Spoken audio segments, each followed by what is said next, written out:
Hello everybody, welcome back to my channel. It's Kate with Heart and Gardening and Home. I don't know if anybody's noticed that I just did that to match my Instagram, but it is. Now I need to start making sure it says it right in the bottom. I am coming to you from a different scenery. I wanted to do a really quick video on kind of how I begin my planning for the garden year, and I needed to get this up soon. I have a couple minutes because I know so many of you are starting to plan your own, gardens, and so we're doing it from the car today. So bear with me. I know it's a little weird, a little different, but at least it's a change of scenery. At least it's not the kitchen table, it's different. It works. I feel like it is super close up in my face. So the first thing that I do when I am planning for the new garden year, spring, summer, and fall of 2021 is, my recommendation is, if you don't know your frost dates, is to Google them and write them down. So for me, I am in zone 7A. I have my little pad right here, and my last frost date is April 16th. So April 16th is when we should get out of any type of freezing temps at night. That's not always the case. If you remember in 2020, I think just about everybody had to deal with that late freeze that happened like May 9th or 8th. I mean, that is almost a whole month after the date. And so it's just a prediction. It is not always true, and you don't always know when something crazy is going to happen and you're going to get a random freeze in May. Another thing I do when I'm planning is I figure out my first frost date. So we want our last frost date, which is April 16th, and my first frost date is October 21st. So last frost date is April 16th, and then I will grow until hypothetically October 21st. And that, what you do is you count the days in between, or if you're on Google, it'll usually pop up right next to these dates, and it'll tell you how long of a growing season you have. I am a 7A, which I feel like sometimes the zones don't really mean anything. Your zone, there's different zones. You can be the same zone and be like totally different weather conditions. Like I know people in Oklahoma that are a 7A. I'm in Tennessee. I know people in New York that are a 7A, but all of us have different like frost dates and stuff. So and I don't go really by that. I go by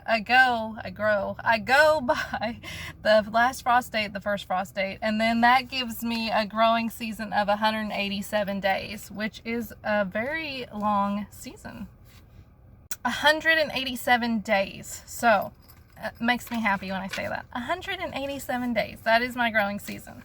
So then what I will do next, and you can just jot this down on any piece of paper, is I start at April 16th would be my hypothetical plant date. I will not plan out a lot of stuff probably until like the 1st of May, especially with the cold thing that happened last year. There's a video where like I had to cover everything that was out, tomatoes, peppers. I lost peppers. It was insane. So I will probably play it safe more than likely. I don't know. I'll probably get antsy, but I would like to plan out by like May 1st or whatever. But I will take the April 16th date, if you can see that, and then I will start counting back weeks. And this will give me, if you're starting from seed, as I do, I start as much as possible from seed, pretty much everything.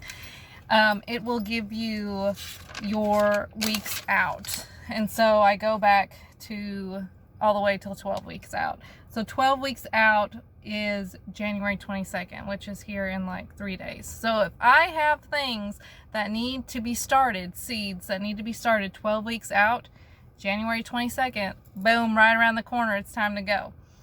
I feel like this video is so informal, and it's hot in here. But, okay, so if you're trying to figure out what do you mean by like starting seeds 12 weeks out, I'm going to show you. I'm going to grab a seed packet. Let's see. We'll grab one of these. We'll grab a carrot. I have just a little packet that I brought with me in the car because I was going to try and do this video. So,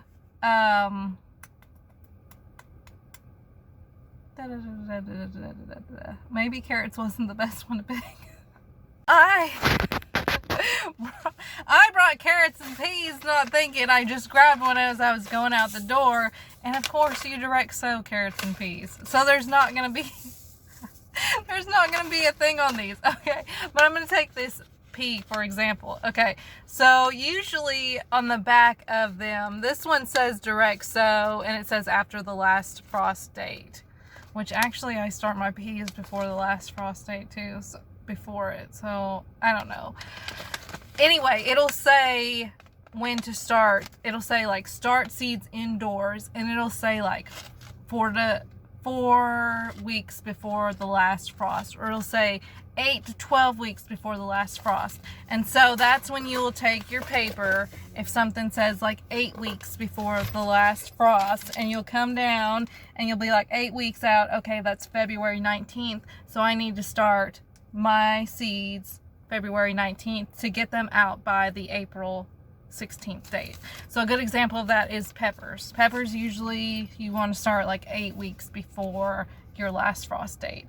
And so you would go find the 8-week mark. That's February 19th. So I need to keep that in my head that about mid-February, another month, is when I need to start peppers if I don't start them ahead of time.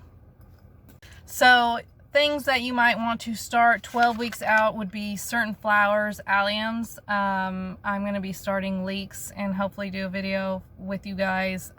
Leeks and onions from seed. Those are big ones that you usually start a whole 12 weeks out. And that would mean that I need to start them this week. Alliums, leeks, certain flowers. And then, you know, the whole 8 to 12 week thing you can play around with. When you hit 8 weeks, that's usually when you start tomatoes, peppers, other types of flowers, eggplants, stuff like that.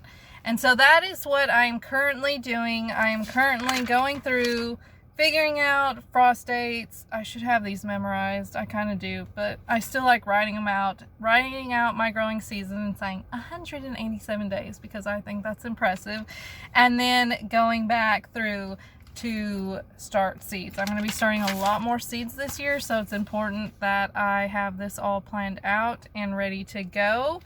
I need to make sure that I'm ready to go pepper and tomato wise, because I'm not even going to say how many pepper varieties or tomato varieties I'm growing. I'm thinking about doing a video, but then I'm almost embarrassed to say how many that I'm going to be doing this year. So I hope that was kind of helpful. Just a quick run through of what I'm doing to be prepared. And by being prepared, I mean I need to start leeks and onions this week. Today is the 19th. Yeah, so this week. By this weekend, I need to start those.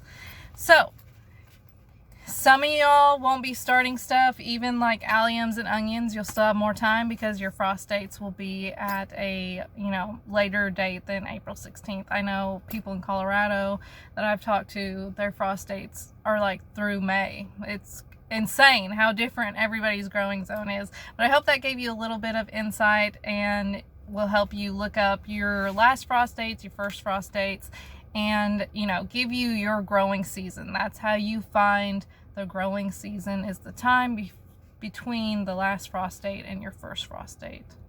So thanks for hanging out with me today, and just, you know, a quick little update.